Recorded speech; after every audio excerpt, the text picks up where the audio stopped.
नमस्कार आप सभी को।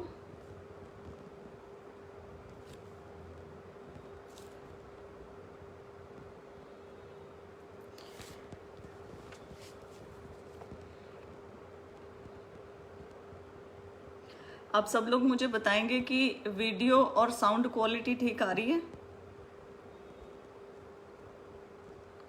नमस्कार विक्की जी, हेलो विक्रम जी, नमस्कार निशांत जी, हाय शिखा मैम, राम राम संदीप हुड्डा जी, सैंडी इंसा जी, नमस्ते भाई गुरनाम, ठीक हो?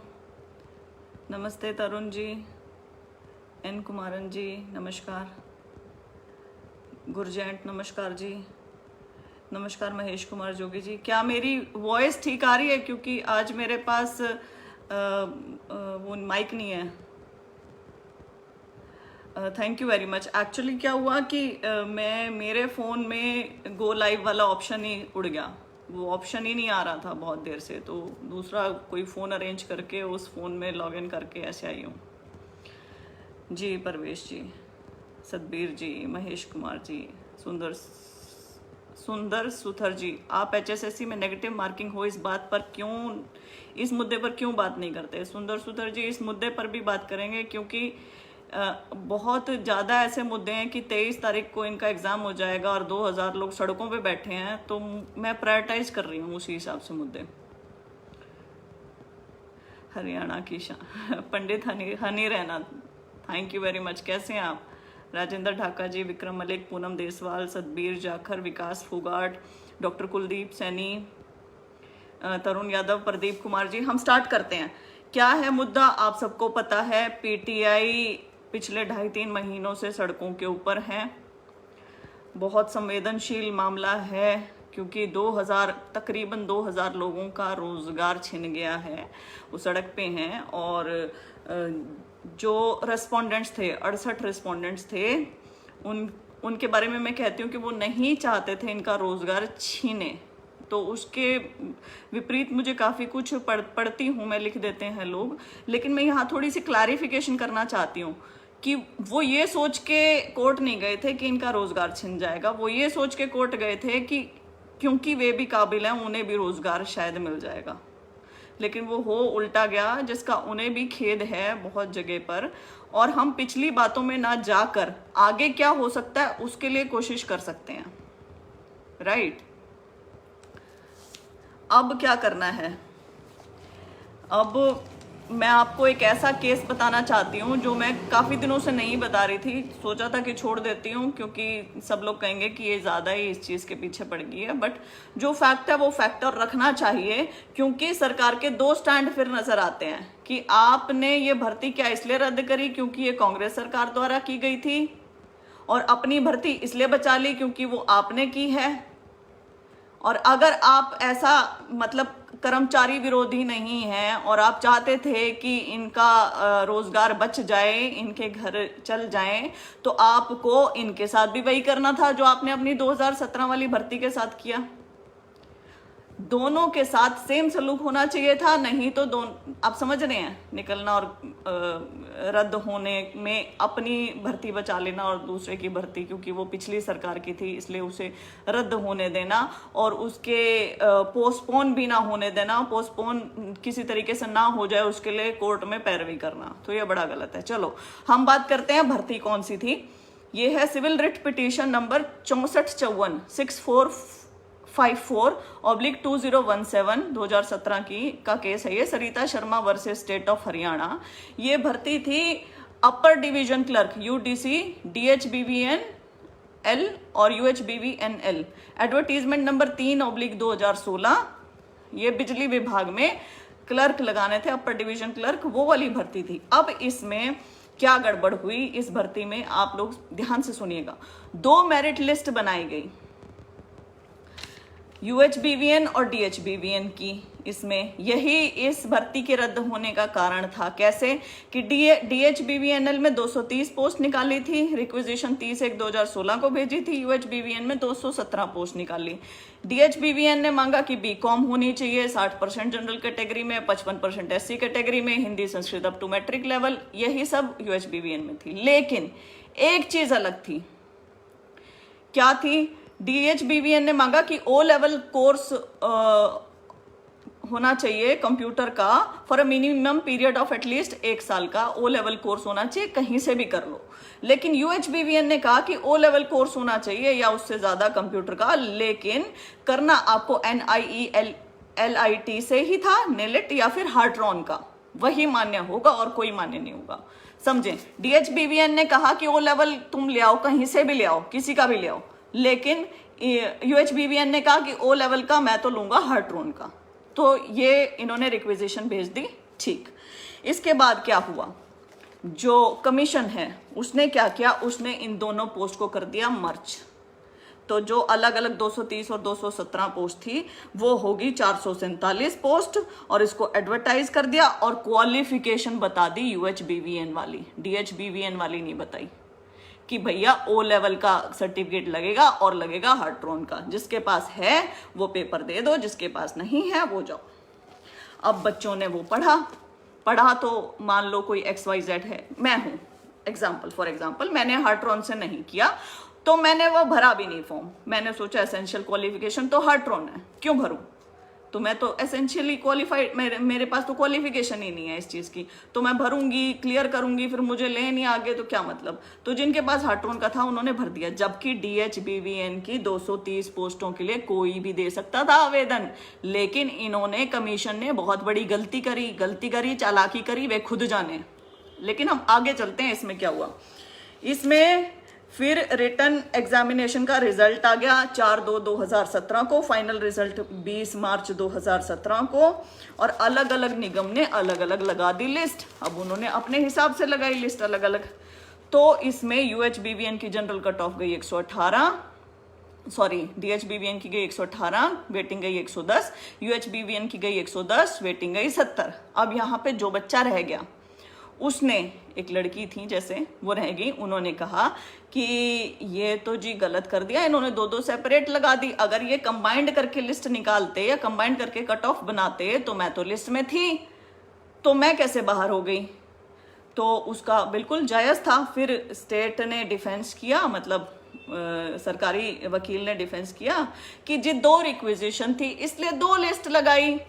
अब यहाँ पे इशू अरेज हुआ कोर्ट में। जज साहब ने पूछा भाई 2 रिक्विजिशन कैसे, तुमने तो एक ही लगा रखी है कि हार्ट्रॉन से चाहिए। फिर उन्होंने बताया कि हार्ट्रॉन का तो जी UHBVN में चाहिए था, DHBVN में नहीं चाहिए था।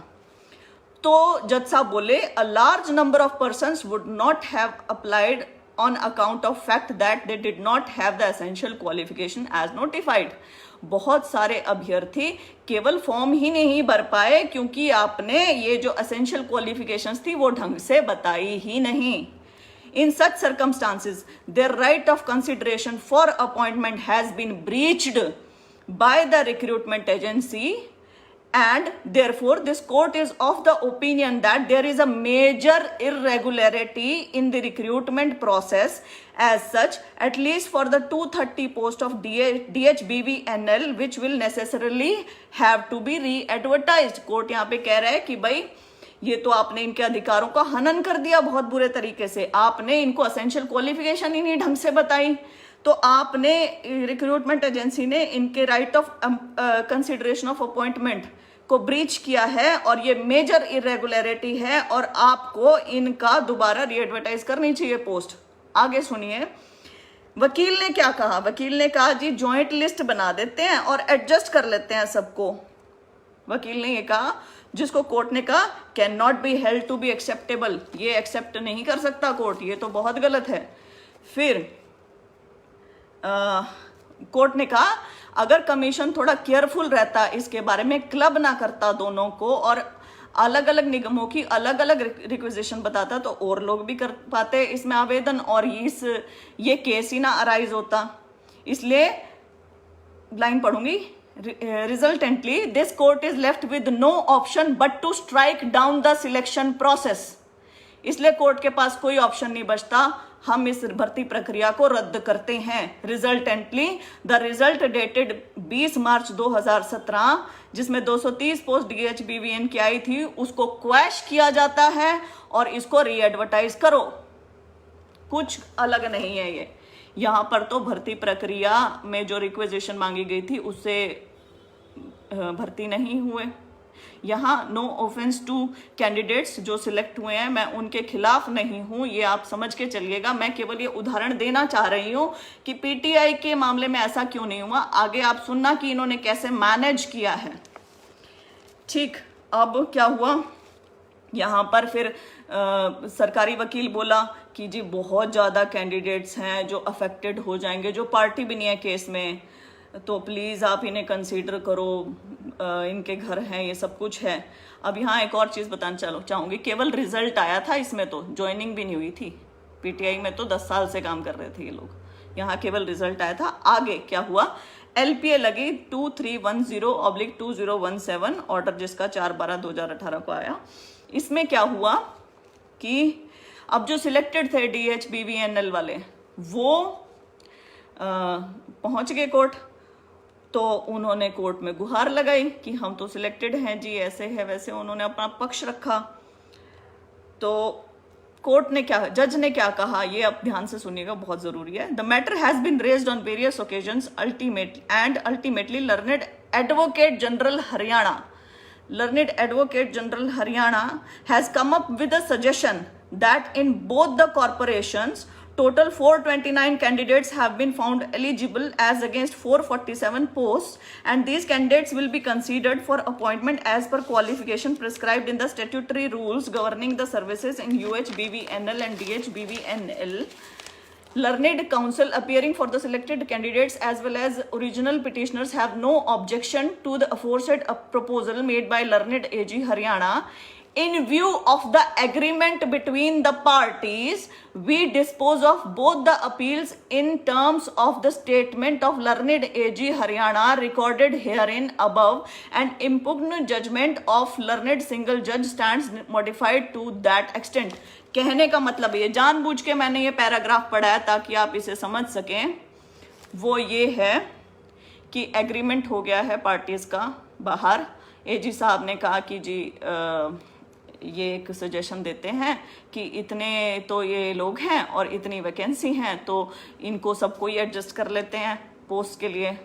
तो कोर्ट ने कहा कि भाई जब दोनों पार्टीज मान गई हैं और एजी हरियाणा ने अपनी स्टेटमेंट रिकॉर्ड करवा दी है और उन्होंने कहा कि दोनों पार्टी तैयार हो गए, दोनों पार्टी को ले लेते हैं, तो ठीक है, यहाँ केस डिस्पोज ऑफ करते हैं और सारी पुलिस डिस्पोज ऑफ होगी। ठीक है, आप लोग लगा लो, और सारे लग गए। अब आप समझे, यहाँ पे ये आपकी स्वयं की भर्ती थी 2017 की हरियाणा सरकार की, तो उसे ऐसे बचा लिया गया, जबकि इन बच्चों की तो ज्वाइनिंग भी नहीं हुई थी, केवल रिजल्ट आया था। तो पीटीआई इसका क्या कसूर? 68 लोग क्या एडजस्ट नहीं हो सकते थे? बिल्कुल हो सकते थे। 2006 से नई पोस्ट क्रिएट करके हो सकते थे।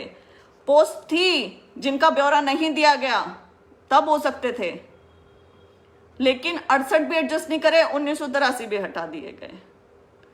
मैं केवल ये कहना चाह रही हूँ कि कितनी बड़ी ह्यूमैनिटेरियन क्राइसिस, और ये यहीं पर रुक जाए वो भी बड़ी बात है। उसके बाद ड्राइंग टीचर्स वाली भर्ती है। खैर, कल कोर्ट में जो हुआ वो बहुत गलत था। गलत मुझे क्यों लगा कि गलत पीटीआई के तरफ से गलत था, ये मैं बोलना चाह रही हूँ। क्यों था? क्योंकि आपको एक सुनवाई का मौका मिला और आपके एडवोकेट ने ठीक कहा कि कोरोना काल है और इस एग्ज़ाम को थोड़ा पोस्टपोन कर दिया जाए। पोस्टपोन कर भी सकते हैं, लेकिन एजी साहब ने वहाँ से कहा जी नीट और जेईई के एग्ज़ाम के लिए को पोस्टपोन करवाने के लिए भी रिट लगी थी, प्ली लगी थी, लेकिन सुप्रीम कोर्ट ने वो कैंसिल कर दी थी। तो उसी बिहाफ पे पीटीआई को भी पोस्टपोन ना किया जाए एग्ज़ाम को, तो उसका विरोध क्यों नहीं किया गया? मतलब ये बहुत बच्चों वाला आर्ग्यूमेंट था कि जेईई और नीट का एग्जाम भी पोस्टपोन नहीं हुआ है तो इसका भी करें। JEE and NEET are not equal to PTI. JEE और NEET exam pan India exam है, ऑल इंडिया एग्जाम है। सभी स्टेट के लाखों बच्चे इसमें अपीयर होते हैं हर साल, उनके करियर से जुड़ा हुआ है, वो देर अफोर्ड नहीं कर सकते हैं। उसमें बहुत सारे और पहलू हैं। आपका तो बिल्कुल ही अलग है, करियर से क्या जुड़ा हुआ है। सुप्रीम कोर्ट ने जब 5 महीने का समय दिया है तो हरियाणा सरकार 5 महीने क्यों नहीं दे रही है इन्हें? यदि हरियाणा सरकार इनकी मदद नहीं कर सकती है तो कम से कम इन्हें अपना लीगल पॉइंट ढंग से रखने तो दे। नए तथ्य जो मिले हैं लीगली वो लड़ाई तो लड़ने दे। इतना तो कर सकती है सरकार कि इन्हें समय दे सकती है। समय क्यों नहीं मिल रहा है? पहली बात। दूसरी बात, बहुत बढ़िया बढ़िया इसके अगेंस्ट तथ्य हो सकते हैं। पैन इंडिया एग्जाम है, पीटीआई, आप पीटीआई पहले ही बाहर बैठे हुए हैं, कोरोना काल है, स्कूल लग नहीं रहे हैं। अच्छा है, आपकी तो तनख्वाह बच रही है, आपको देनी नहीं पड़ रही है किसी को। आप 2 महीने और इनको आगे एग्जाम को सरका दो कायदे से। 3 जून को मेरे ख्याल लास्ट लॉकडाउन था, उसके बाद नवंबर तक ये एग्जाम नहीं ले सकते हैं। नवंबर तक ये आपको छूट दे सकते हैं। नवंबर तक आप अपनी लीगल लड़ाई, जैसी भी लड़ाई, जैसे भी नए तथ्यों के साथ सुप्रीम कोर्ट, हाई कोर्ट आप लड़ सकते हैं, आप अपने लिए कोशिश कर सकते हैं। लेकिन आपको वो समय भी नहीं दिया जा रहा है। क्यों नहीं दिया जा रहा है? क्या किसी ने सोचा? इसलिए नहीं दिया जा रहा है कि जो नए तथ्य उजागर हुए हैं, यदि वो आपने कोर्ट में रख दिए तो किरकिरी हो जाएगी हरियाणा सरकार की। एजी साहब से तरह तरह के सवाल पूछे जाएंगे कि ये जब तथ्य थे तो वो समय पर कोर्ट में क्यों नहीं रखे गए, 68 पिटिशनर एडजस्ट हो सकते थे साथ में, क्यों नहीं हुए, और ये ह्यूमैनिटेरियन क्राइसिस क्यों आई? ये हो सकता था। लेकिन अब क्या होगा? यदि 23 तारीख को एग्जाम हो गया तो मुझे नहीं लगता कि कोई भी कोर्ट आपको उसके बाद सुनेगी। बहुत मुश्किल हो जाएगा, कोर्ट में सुनवाई करवाना बहुत मुश्किल हो जाएगा, क्योंकि आपकी प्रोसेस एक कदम आगे बढ़ चुकी। तो जब सुनवाई ही नहीं होगी तो ये जो तथ्य नए उजागर हुए वैकेंसी वाले, उनके ऊपर तो अपने आप पर्दा डल गया। कोई पूछने वाला नहीं किसी से, तो वो अपने आप पर्दा डल जाएगा। तो यही एक छोटी सी कोशिश हो रही है, और इसके संदर्भ में बहुत अच्छे आप लीगल आर्ग्यूमेंट्स दे सकते हैं। आप सीधा उनको जाके कह सकते हैं कि हमारे में से इतने अभ्यर्थी कोरोना पीड़ित हैं जो कि क्वारंटाइन हैं, हमारे में से इतने अभ्यर्थी डायबिटिक हैं, इतने अभ्यर्थी हाई रिस्क क्रोनिक डिजीजेस से सफ़र कर रहे हैं, और इस एग्ज़ाम को जब सुप्रीम कोर्ट ने 5 महीने करने का समय दिया है तो हरियाणा सरकार को क्यों इतनी जल्दी है इस एग्ज़ाम को करवाने की? वहाँ आप, मैं जानती हूँ, नए तथ्य नहीं दे सकते इस समय पर, लेकिन आप ये ज़रूर कह सकते हैं कि हमें ये अंदेशा है, क्योंकि ये रिट हमने बहुत जल्दी लगा दी और तब तक नए तथ्य नहीं आए थे और नए अमेंडमेंट हम नहीं डाल पाए इसमें, तो कहीं हम नई इनकी ये तथ्य ना रख दें। इसलिए हरियाणा सरकार अपनी गलती छुपाने के लिए फटाफट एग्जाम करवाने पर उतारू है। बहुत सारी और चीज़ें हैं जो मैंने रिटर्न में लिख के दी हैं 5-6 पीटीआईज को, और मैं चाहती हूँ कि ये किसी भी तरीके से एडवोकेट साहब तक पहुंच जाए और वो बहुत अच्छी पैरवी करें इस केस में। ये सब चीज़ें हैं। बाकी जो जॉइंट पिटीशन की बात चल रही थी, पिटिशनर और रिस्पोंडेंट्स की, मैंने मिलवा दिया था। जॉइंट पिटीशन देखो कैसे डलती है, क्या डलती है, लेट्स सी डल गई है नहीं डली है, लेकिन दोनों तरफ से पिटिशंस ज़रूर डली हैं, ये मैं बता देती हूँ। तो जो लोग ये कहते हैं कि 68 पिटिशनर्स को इंसाफ मिला और अब वो एग्ज़ाम देंगे और जीत जाएंगे और उनकी जीत हुई, तो उन सब लोगों को मैं कहना चाहती हूँ कि 68 पिटिशनर्स भी एग्ज़ाम नहीं देना चाहते हैं। वे नहीं चाहते थे कि ऐसा, वो नहीं समझ रहे थे कि ऐसा वर्डिक्ट आ जाएगा कोर्ट का। वो ये समझ रहे थे कि 10 साल हो गए हैं तो उनको भी एडजस्ट किया जाएगा, कहीं ना कहीं उनको इस प्रक्रिया में मिलेगा लाभ, लेकिन नहीं मिला। तो वो सब बराबर कर दिया कोर्ट ने।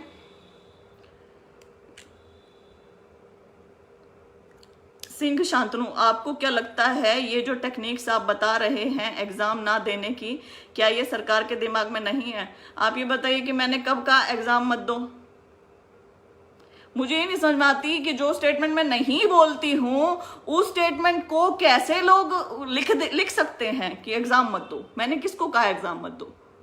मैं तो ये कहती हूँ अपने बुद्धि और विवेक से जिसको जैसा लगे वो करे, आपके संगठन को जैसा लगता है आप करें। मैंने कभी किसी को मना नहीं किया कि आप एग्जाम मत दो, कभी किसी को ये नहीं कहा कि आप एग्जाम दो। मैंने केवल और केवल शुरू दिन से आज तक पहली बार जब ये जजमेंट पढ़ी थी तो जजमेंट समझाई थी कि है क्या है।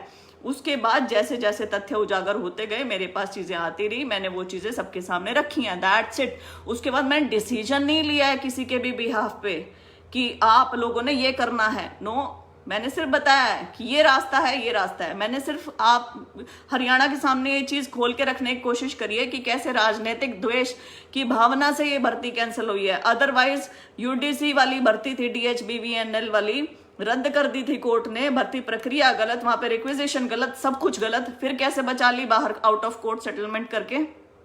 वो गलत नहीं है, उसके खिलाफ कोई नहीं बोलेगा। क्यों नहीं बोलेगा? कारण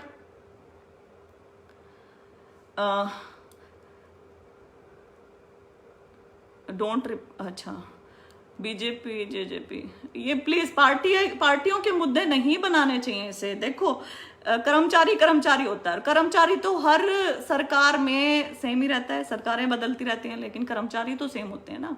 तो ये बोलना कि ये कांग्रेस के समय लगे हुए कर्मचारी हैं, ये तो भाई भाजपा के समय लगे हुए कर्मचारी हैं, ये तो भाई इनेलो के समय लगे हुए कर्मचारी हैं, तो क्या ऐसे थोड़े ना बांट सकते हैं आप किसी को? ये बहुत गलत है, बहुत ज्यादा। मैं इसका विरोध करती हूँ पूर्णतः।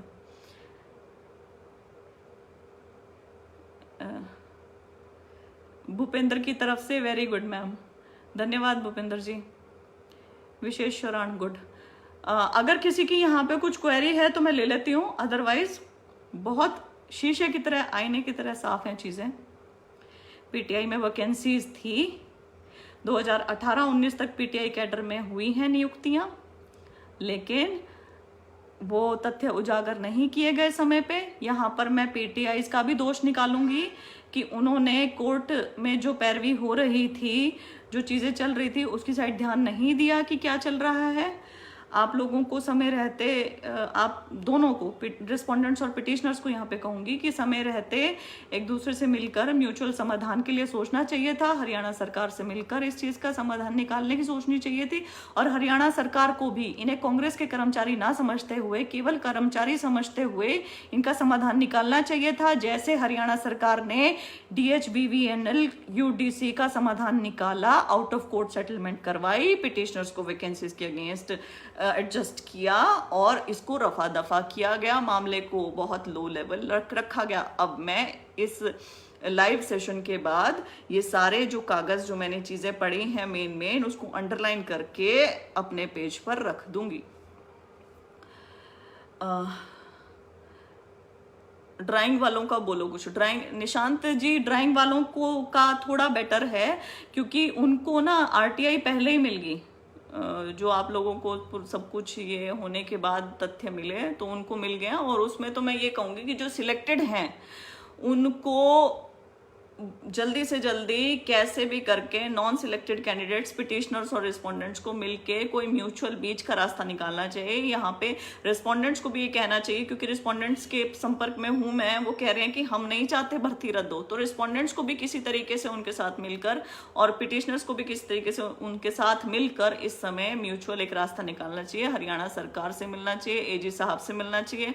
लेकिन यहाँ वही है कि AG साहब का एडमेंट सा एटीट्यूड कल दिखा है कि पोस्टपोनमेंट के ऊपर इतना सब कुछ हो गया, तो पता नहीं वो कितना साथ दें। लेकिन उनको अपनी लड़ाई म्यूचुअली मिलकर लड़नी चाहिए। उनको अब एक दूसरे को इग्नोर करना अफोर्ड नहीं कर सकते वो लोग। PGT संस्कृत, शास्त्री दलबीर जी, बात करेंगे सर इसके बारे में कभी। Good job, thank you Sunita ji, कैसी हैं आप? Government also doesn't properly put their view on PGT Sanskrit. Ma'am यही तो प्रॉब्लम हो रही है। PGT संस्कृत ऐसे है, TGT इंग्लिश ऐसा ही है। इसमें देखो किसी कैंडिडेट का दोष नहीं होता है। कोई कैंडिडेट मुझे ये ना समझे कि मैं उनके अगेंस्ट हूँ। यहाँ पे जो 8000 लोगों ने अलग से फॉर्म भरा है ना, वो भी ना समझें कि मैं उनके अगेंस्ट हूँ। वो ये सोचते हैं कि मैं इनके लिए बोल रही हूँ तो मैं उनके अगेंस्ट होगी। No, not at all. इनके अधिकार हैं भाई, इन्होंने 10 साल नौकरी करी है। आप लोगों के मन में ये क्यों आ जाता है, अरे मेरा पेपर देने का मौका है और ये ऐसे बोल रही है तो मेरा पेपर देने का मौका छीन रही है, ऐसे ऐसे। आप लोगों के दिमाग में ये क्यों नहीं आता कि इन्होंने 10 साल नौकरी करी है, बड़ा मुश्किल है 10 साल बाद पेपर देना है। वही बात है, आज मैं HCS का पेपर क्लियर कर लूँ, मुझे 10 साल बाद कोई बोले तो मुझसे HCS का पेपर ना क्लियर हो, HCS छोड़ो, किसी भी चीज़ का कोई भी पेपर ना क्लियर हो, तो आप 10 साल बाद आप ऐसे तर्क दे दे के कि अरे तुम इंटेलिजेंट हो तो तुम आज भी सिलेक्ट हो जाओगे, ये बड़ा अजीब सा तर्क है। ये कुछ नहीं, मायने नहीं रखता है इसमें। अब कितने सारे 39 विधवाएं हैं, उनकी बात करते हैं तो लोग कहते हैं इमोशनल ब्लैकमेल कर रहे हो, 39 विधवाएं होगी तो क्या हो गया, और भी विधवाएं हैं। अरे they are putting their point across, don't you have इतनी समझ तो आपके अंदर होगी कि वो अपनी दलीलें तो रखेंगे, अपनी मांग तो रखेंगे।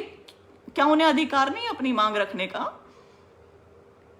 क्या उन्हें अधिकार नहीं है चीजें बोलने का कि हाँ हमारी इतनी बहनें विधवा हैं, हाँ हमारे में से इतने लोग क्रॉनिक डिजीजेस से सफर कर रहे हैं, हाँ हमारे में इतने लोग कोरोना पीड़ित हैं, हाँ हम बहुत ज्यादा दुखी हैं, हम पेपर नहीं दे सकते इस टाइम पे। अगर हमसे कोई हमारी काबिलियत देखना चाहता है तो वो हमारी ग्राउंड में जाके काबिलियत देखे।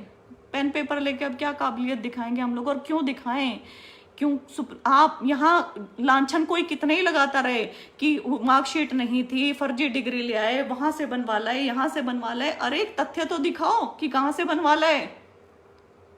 सुप्रीम कोर्ट ने तो इन्हें नहीं कहा कि ये गलत है, सुप्रीम कोर्ट ने तो किसी कागज में नहीं कहा। मैं तो कागजों पे बात करती हूँ। एक एक्सेल शीट रिवॉल्व हो रही है, लोग मुझे टैग कर रहे हैं वहां पे कि देखो जी ये तो फर्जी लगे हैं। अरे एक्सेल शीट बनाना मुश्किल काम नहीं है, एक्सेल शीट 2 दिन में सीख के कोई बना दे, किसी का नाम लिख के कहीं कुछ कर दे, उसको आप ऑथेंटिक मान रहे हैं। ऑथेंटिक क्या होती हैं चीजें? गजट, कोर्ट के ऑर्डर्स, जो सरकारी पेपर होते हैं वो होते हैं ऑथेंटिक। RTI, ये सब चीजें निकाल के उसमें दिखाओ ना, तब मैं आपके साथ ना खड़ी हूं तो बोलो। एनीवेज, तो अंत में यही कहूंगी कि कल एक तो कोर्ट की डेट है और एक है परसों। बढ़िया से बढ़िया वकील दोनों जगह खड़ा कर लो, बढ़िया से बढ़िया, अच्छे से अच्छा। और कोरोना का आपके पास क्या कहूं मैं कि कोरोना के चलते आपका एग्जाम देना बड़ा मुश्किल है, ये अपना पॉइंट आप अच्छे से रख सकते हैं, बहुत बढ़िया तरीके से रख सकते हैं। आपके कई भाई पेपर नहीं देने जा पाएंगे, उसका इनसे पूछ सकते हैं कि वो तो जी क्वारंटाइन कर रखे हैं, उनका पेपर कौन देगा। ज्यादा डिटेल्स में मत जाना, नई सबमिशन के ऊपर तभी आना जब कोर्ट आपको अलाउ करे कि हाँ जी बोलो क्या है नई सबमिशन। अदरवाइज कोरोना के ऊपर आपका बहुत बढ़िया बनता है यदि आप कोई अच्छा वकील खड़ा कर लेते हैं। और मुझे लगता है कि इसके बेसिस पे आपका पेपर पोस्टपोन होना चाहिए। बाकी मैं इतना ही कहना चाहूंगी कि किसी और से कोई उम्मीद करना बड़ा वो है, फ्यूटाइल रहेगा। आपको खुद ही अपनी लड़ाई लड़नी है और लीगल ही लड़नी है। और अगर एग्जाम हो गया तो लीगल लड़ाई भी चलेगी, ये भी आप जान के चलो, बहुत ज्यादा मुश्किल हो जाएगा लीगली लड़ना। विशेष शरण 150 PTI कोरोना पॉजिटिव हैं। आप क्या ये सारी रिपोर्ट्स लेकर जा सकते हैं? आप क्या उन PTIs की पूरी लिस्ट बना सकते हैं जो डायबिटिक हैं, जो क्रॉनिक डिजीजेस से पीड़ित हैं, जो हाई रिस्क पे हैं? कैसे एग्जाम उनका करवाना वो कर सकते हैं, अफोर्ड कर सकते हैं? आप प्लीज इसे लेके जाइए, पूरी लिस्ट लेके जाइए। आप इनसे पूछिए, आप इनसे कहिए कि आपने क्या इंतजाम करे हैं एग्जाम करवाने के, आपको एग्जाम करवाने की तो जल्दी पड़ी हुई है। फिर आप कोर्ट को कहिए कि एग्जाम जी इसलिए जल्दी करवा रहे हैं क्योंकि इन्होंने खुद गलत सबमिशन दे दिया है सब सुप्रीम कोर्ट में, इसलिए करवाना चाह रहे हैं। और क्योंकि हमने ये रिव्यू बहुत ज्यादा जल्दी लगा दी तो उस समय हमारे पास ये तथ्य नहीं थे, इसलिए हम अमेंडमेंट नहीं लगा पाए जनाब। और हमें सुनने का एक मौका देना चाहिए in the interest of justice. न्याय के लिए हमें सुनने का मौका दे। हमारा अगर कोई और साथ नहीं दे रहा तो कम से कम हम न्यायपालिका से उम्मीद करते हैं कि न्यायपालिका, जज साहब, आप हमें सुनने का समय देंगे। बहुत ज्यादा जरूरी है ये, 2000 लोगों के घर का सवाल है ये। प्रशांत गुज्जर 56 PTI अपाहिज हो चुके हैं बहन जी।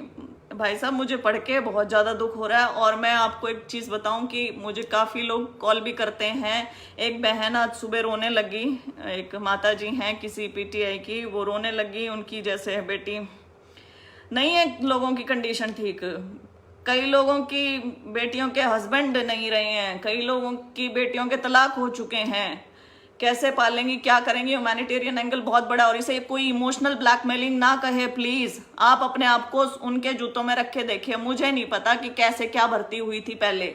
लोग इसका जवाब मुझे देते हैं कि हुड्डा ने भी तो HISF वाले उन लोगों को हटाया था। अरे हटाया था तो बहुत गलत किया था। आप मुझसे क्या सुनना चाहते हैं? क्यों इसको हुड्डा वर्सेस खट्टर, क्यों इसको कांग्रेस वर्सेस बीजेपी, क्यों इसको JJP वर्सेस कांग्रेस, क्यों इसको JJP BJP बना रहे हो? क्या जरूरत है? क्यों लेके आ जाते हो? उन क्या जरूरत है? हमें कर्मचारी हैं भाई हम लोग, क्या उनके लिए नहीं सोच सकते, संवेदनशील नहीं हो सकते? आज अगर एग्जाम होगा तो क्या फेयर होगा? एनीवेज बहुत सारी चीजें हैं। इसी के साथ हम इसको ज्यादा लंबा नहीं करते हैं। आप लोगों को मैंने बताया है कि ये इस राजनीतिक द्वेष के कारण हुआ, और क्या क्या है हम सब कुछ डिस्कस कर चुके हैं। हम नायब तहसीलदार वाला क्राइटेरिया, हम असिस्टेंट प्रोफेसर वाला क्राइटेरिया, हम 2014 की RTI, हम उसके बाद ये 2018 में लगे हैं, 2019 में लगे हैं, वैकेंसी थी, वो सब कुछ हमें पता चल गया। हमें ये भी पता चल गया कि इन्होंने अपनी खुद की भर्ती जो रद्द हो चुकी थी, जिसमें रिक्वेजिशन भी गलत थी, जिसमें गलत ही सारी भर्तियां, प्रक्रिया गलत थी, वो भी इन्होंने आउट ऑफ कोर्ट सेटलमेंट करके सब कुछ ठीक किया। क्यों? क्योंकि ये इनके समय की भर्तियां थी। तो PTI क्यों नहीं हो सकती थी? क्योंकि ये इनके समय की भर्ती नहीं थी। इसमें राजनीतिक फायदा मिल सकता था, लेकिन अब ये इतना ज्यादा बिगड़ चुका है मामला कि उसमें अगर आप लोग तथ्यों के साथ जाते हैं, यदि समय पे पहुंच जाते हैं, तो सरकार की किरकिरी होती है। इसलिए आपका एग्जाम जल्दी करवाना बहुत ज्यादा जरूरी हो गया है। तो इसलिए आप कोरोना का पूरा रखिए। यदि कोरोना में 150 आपके कैंडिडेट्स कोरोना पीड़ित हैं और क्रॉनिक डिजीजेस से पीड़ित हैं, तो आपके पास तो पूरी लिस्ट आप निकालिए विद देयर मेडिकल सर्टिफिकेट्स, और कल जाके खड़े हो जाइए कोर्ट में। मत किसी से उम्मीद रखिए कि कोई आपकी सहायता करेगा। केवल कानून से उम्मीद रखिए, न्यायपालिका से रखिए, और पूरा अपना केस ढंग से रखिए। उस केस को ढंग से रखने के लिए ढंग से वकील, अच्छे वकील चाहिए ही चाहिए, सीनियर काउंसिल जी। करनैल सिंह काम्बोज जी, LPA नंबर और CWP दोनों के दोनों मैं थोड़ी देर बाद पेज पे रख दूंगी विद अंडरलाइन करके कि कहाँ पे कैसे कैसे इन भर्तियों को बचाया गया। बहुत बहुत धन्यवाद। अगर किसी का कोई सवाल है, चले ही जा रहे हैं। सिलेक्शन अथॉरिटी को चैलेंज क्यों नहीं करते? करना चाहिए था, क्यों नहीं करते? मैं तो कहती हूँ करना चाहिए था। मैं तो कहती ही नहीं कि भाई मत करो। ग्रुप D स्पोर्ट्स कोटा में LPA में AG हरियाणा बलदेव महाजन की कोरोना काल में अर्जेंट हियरिंग ला रहे हैं। ये तो है ही अर्जेंट हियरिंग, वो तो ऑनलाइन चल रही है ना। अर्जेंट हियरिंग में तो कोई प्रॉब्लम नहीं है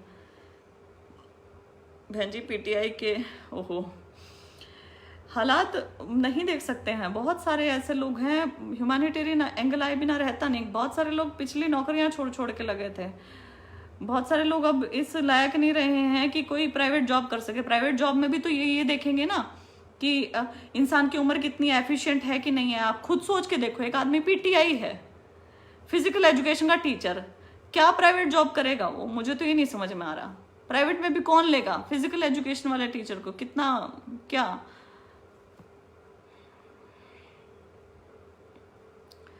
मैम जी, प्राइमरी टीचर्स की वैकेंसी को लेके क्या चल रहा है? सर वो तो आप देख ही रहे हैं कि क्या चल रहा है। वो सरप्लस कर दी हैं अभी, उसके खिलाफ भी आंदोलन करना है इन बच्चों ने। LDC का विषय भी, महक मुत्रेजा जी LDC का विषय भी कोर्ट में है, ये इसी कारण तो है। और आप तो खैर भुगत भोगी हैं सर, आपको तो पता ही है।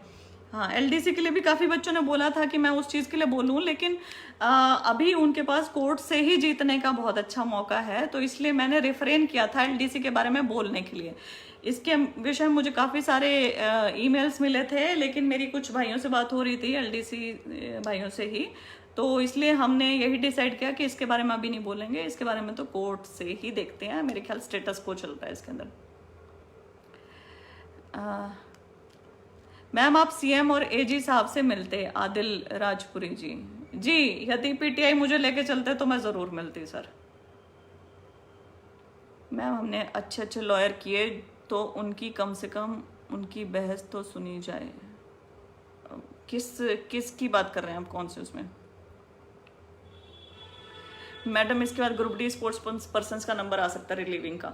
इसके बाद रिलीविंग का आप ये देखो, ग्रुप D स्पोर्ट्स पर्सन 1518 बच्चे वो हैं। उसके बाद ड्राइंग टीचर्स वाले हैं। उसके बाद C&V कैडर में और आ सकते हैं, तो पता नहीं कौन कौन है। और ये जो जितने इस पे लगे हुए थे, कच्चे कर्मचारी थे, वो तो हट ही रहे हैं, बिना नोटिस के हट रहे हैं। कल रेलवे कर्मचारियों ने अपने हाथ पे, ऑल ओवर इंडिया, अपने हाथ पे काले रंग के रिबन बांध के काम किया है, क्योंकि उन्हें जबरदस्ती निकाला जा रहा है। और ये कहीं खबर नहीं है, पूरे अखबारों में कहीं नहीं है।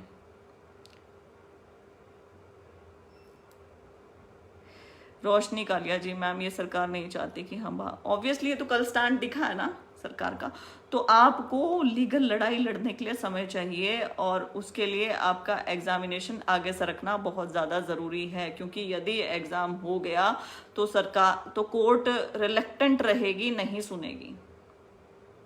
ये मेरा मानना है, इतनी तो है थोड़ी।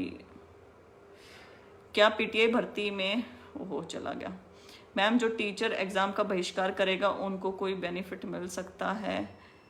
लाइट चली गई। ठीक है, चलो कल बात करते हैं। Good night.